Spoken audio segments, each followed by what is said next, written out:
Mars for humans. This material could make parts of the planet habitable, study says. Earth is the only currently habitable planet in our solar system, but that's never stopped scientists from proposing ways to make Mars a little more human-friendly.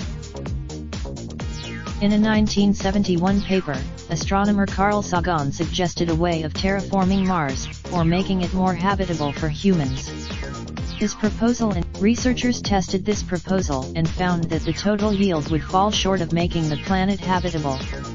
So they narrowed a new study published Monday in the journal proposes that the material silica aerogel could be used to mimic the greenhouse effect in our own atmosphere to make parts of Mars habitable for humans.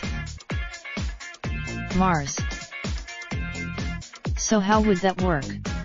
The researchers scientists believe a thin layer of this material could be used to build domes or biospheres in which temperatures would feel more like the ones we experience on Earth. Going forward, this, unlike a similar process that already happens on the red planet, inspired the researchers.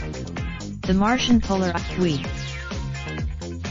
silica aerogel is known for being incredibly insulating, and it protected the electronic instruments on the Mars Spirit and Opportunity rovers from extreme temperature shifts. Its porous nature, silica, spread. But the proposal also raises engineering and ethical questions for any future exploration and habitation of Mars. If search for location/city. Raindrop, drop top, top smoking, no cooking the hot pot. Fucking on your bitch, yeah, that. Looking up